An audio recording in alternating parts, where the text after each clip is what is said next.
પરોઠા તો અત્યાર સુધીમાં ઘણી બધી વાર ખાધા હશે, બરોબર ને? પરંતુ આ શિયાળામાં એક નવીન પરોઠા ટ્રાય કરો, લીલી ડુંગળીવાળા પરોઠા. ખરેખર આ પરોઠા ખાવાની મજા બહુ સરસ આવે છે. લીલી ડુંગળી, લીલું લસણ, સૂકું લસણ, આદુ મરચાંની પેસ્ટવાળા આ પરોઠા એકવાર તમે બનાવશો પછી વારંવાર બનાવશો. સિમ્પલ છે, સરળ છે. આલુ પરાઠા ખાધા હશે, મટર પરાઠા ખાધા હશે, બધા પરાઠા ખાધા હશે, પરંતુ આવા પરોઠા નહીં ખાધા હોય એના માટે મેં અહીંયા 2 વાટકી ઘઉંનો લોટ લીધો છે રોટલી બનાવવાનો. એની અંદર 2 ચમચી તેલનું મોણ એડ કરવાનું છે, સાથે સાથે જીરું અને મીઠું એડ કરી અને અડધો વાટકો જેટલી ઝીણી ઝીણી સમારેલી લીલી ડુંગળી ઉમેરી દેવાની છે. અને સાથે સાથે આપણે થોડા ચીલી ફ્લેક્સ, અને આ પરોઠાનો ટેસ્ટ થોડો ડિફરન્ટ આવે એના માટે આપણે એડ કરશું ચીલી ફ્લેક્સ અડધી ચમચી અને અડધી ચમચી જેવા પીઝા સિઝનિંગ આપી. એને બંને આનાથી તમારા જે પરોઠા છે એનો ટેસ્ટ બહુ સારો આવે છે. તમારા નાના બાળકોને જો પરોઠા ખવડાવવા હોય તો વચ્ચે તમે થોડું ચીઝ પણ સ્પ્રેડ કરી શકો છો. પરોઠા બનાવી અને જ્યારે આપણે ત્રિકોણ પરોઠા વણીએ ત્યારે એક લેયરમાં તમે આરામથી ચીઝ એડ કરી શકો છો. બાળકો માટે ચીઝ અને બટરવાળા પરાઠા પણ બનાવી શકો છો, પરંતુ અહીંયા આપણે બાળકો માટે નથી બનાવતા, સવારના નાસ્તા માટે બનાવીએ છીએ. શિયાળો, લીલી ડુંગળીના આ પરોઠા ખાવાનો ટેસ્ટ બહુ સરસ આવે છે. સૌથી પહેલી ટિપ્સ, જ્યારે પણ તમે રોટલી ભાખરી પરાઠાનો લોટ બાંધો છો ત્યારે જે પણ તમે મોણ એડ કર્યું છે એને સારી સેટ કરો. લોટ કોરો ન રહેવો જોઈએ અને ધીમે ધીમે પાણી ઉમેરતું જવાનું, લોટને બાંધતું જવાનું. કારણ કે આપણો ઘઉંનો લોટ છે એમાં ગ્લુટેન તત્વ વધારે છે, ચિકાશવાળો ભાગ વધારે છે. એટલા માટે જ આપણે સૌથી પહેલી પ્રોસેસ એ કરવાની છે કે લોટ બાંધો ત્યારે વધારે ને વધારે એને મસળો, એટલે એમાં રહેલી ચિકાશ ઓછી થાય અને પચવામાં રોટલી ભાખરી પરાઠા એકદમ હળવા બને. આપણા પહેલાંના જમાનામાં મોટા વાસણમાં શાંતિથી ધીમે ધીમે, અને આ આપણે હાથ હોય ને એનો જે નીચેનો ભાગ હોય હથેળીનો, એનાથી લોટને બહુ મસળતા, એની ચિકાશ ઓછી કરતા. અને હવે આપણે ઉતાવળમાં લોટ બાંધી દઈએ છીએ અને સાથે સાથે આપણે લોટને ફ્રીજમાં પણ રાખીએ છીએ, જેના કારણે એ લોટ આપણા હેલ્થ માટે ખૂબ નુકસાન કરતો હોય છે.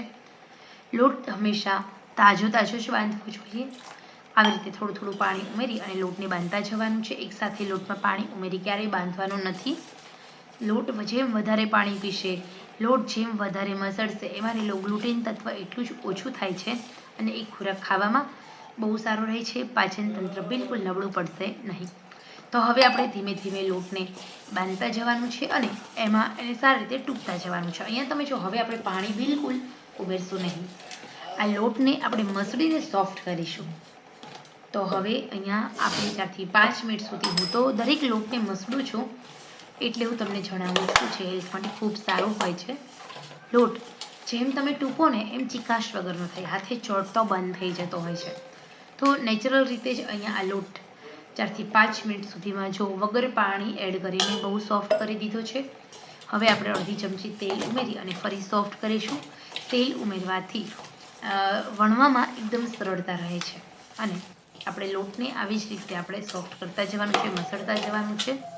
તો આ મીઠાશ અલગ હોય છે સાહેબ. આવી છે તમે રોટલી ભાખરી પરાઠા ખાવ છો, લાંબા સમય સુધી તમારા ક્રિસ્પી રહે છે, નરમ થતા નથી અને સાથે સાથે અંદરથી કાચા ઓછા રહે છે, ચડી પણ જાય છે અને મીઠાશવાળું હોય છે. એ અનાજ તમારું મીઠાશવાળું હોય.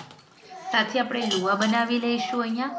તો તમે જોઈ શકો છો, એકદમ મીડિયમ એવા લુવા બનાવી લઈએ અને પછી આપણે આરામથી વણી લેવાના છે.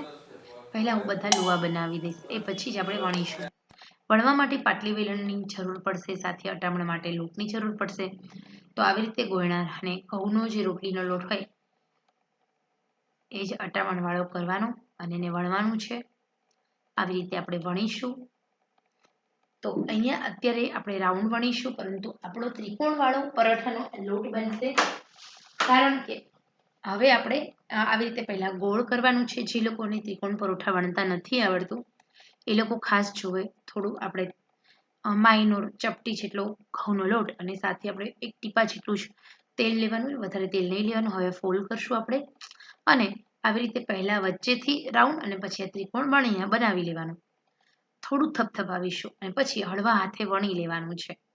તેલનું મોણ અટામણ વણતી વખતે ઓછું લેવાનું, એટલે જે તેલનો ધુમાડો થાય છે આપણે જ્યારે પરોઠા બનાવીએ ત્યારે ઓછો થશે.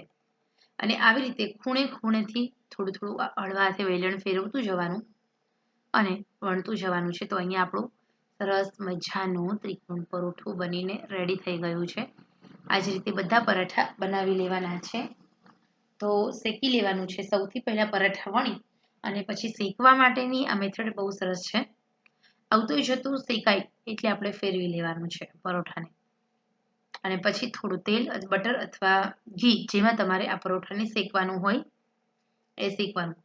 અને અમારા સુરેન્દ્રનગરમાં જે નોવેલ્ટી પરોઠા હાઉસ છે ત્યાં આ જ રીતે પરોઠા વણી અને તેલમાં મીડિયમ આંચે તળવામાં પણ આવે છે. તો અહીંયા આપણે આ પરોઠા તળતા નથી, આપણે ઓછું તેલ જ ખાવાનું છે.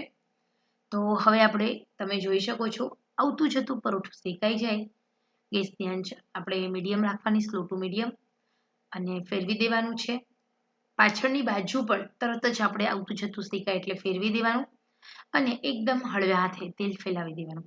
વધારે તેલ નહીં લેતા, એકદમ ઓછું લેજો. ફરતું ફરતું મૂકવા કરતાં આવી રીતે તેલ ચોપડી દો ને એટલે તેલનો ધુમાડો ઓછો અને પરોઠા વધારે સરસ બને છે. ફરતું તેલ નહીં મૂકવાનું. આવી રીતે આપણે પરોઠાને શેકવાના છે. આ પરોઠાને જાડા છે, લેયરવાળા છે એટલે પહેલાં ગેસની આંચ ફૂલ રાખવાની, પછી મીડિયમ શેકવાના છે. બસ મીડિયમ આંચે આ પરાઠાને શેકી લેવાના. હવે આપણે આવતા જતાં આવી રીતે ફેરવવાનું 1 થી 2 વાર અને શેકવાનું. પછી તેલ ઉમેરવાનું નહીં, માત્ર પહેલી વાર જ ઉમેરી દેવાનું. આમ કરવાથી તમારા પરાઠા ઉપરથી ક્રિસ્પી અને અંદરથી એકદમ નરમ અને જે વરાળ હોય છે એની અંદરથી ફૂલાયેલા બને છે. તો બસ આવી જ રીતે આપણે સ્ટેપ બાય સ્ટેપ બધા જ પરાઠાને બનાવતા જવાનું છે. આ મેં એક પરોઠું બનાવ્યું છે, અત્યારે બીજું પરોઠું બનાવી રહી છું સાઈડમાં. તો આ પરોઠા છે એનો ટેસ્ટ બહુ સરસ આવે છે. થોડા તીખાશવાળા પરોઠા લાગે છે, સાથે સાથે નમકીન અને ખસ્તા લાગે છે.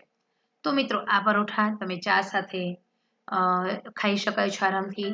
ટમેટા કેચપ સાથે પણ તમે આરામથી ખાઈ શકો છો. આ પરોઠા છે એ બહુ સરસ રીતે ખાઈ શકાય છે. ટમેટો કેચપ, માયોનીઝ સોસ કે પછી ગ્રીન ચટણી સાથે પણ તમે આ પરોઠા આરામથી ખાઈ શકો છો. તો આપણે આવી જ રીતે પહેલાં પરાઠા બનાવી લેવાના અને પછી તમે ખાવામાં ઉપયોગમાં લઈ શકો છો. અથવા જો પહોંચી શકાય તો આ પરોઠા ગરમા ગરમ સર્વ કરો. મેં તો નાસ્તા માટે બનાવ્યા છે, સ્પેશિયલી ચા સાથે. પરંતુ આ પરોઠા બટેકા અને વટાણાના શાક સાથે કે પછી રીંગણના ઓળા સાથે કે એમ જ બહુ મસ્ત લાગે છે. તો સ્ટેપ બાય સ્ટેપ આવી રીતે આપણે પરોઠા બનાવીશું. મિત્રો ખરેખર આજની આ રેસીપીનો વિડીયો પસંદ આવ્યો હોય તો ચોક્કસ તમે લાઇક, શેર, સબસ્ક્રાઈબ કરશો અને એકવાર આ ટેસ્ટના પરોઠા ચોક્કસ બનાવશો. તો ખરેખર મિત્રો આવી જ રીતે નવી નવા રેસીપીના વિડીયો જોવા માટે મારી ચેનલ સબસ્ક્રાઈબ અવશ્ય કરશો.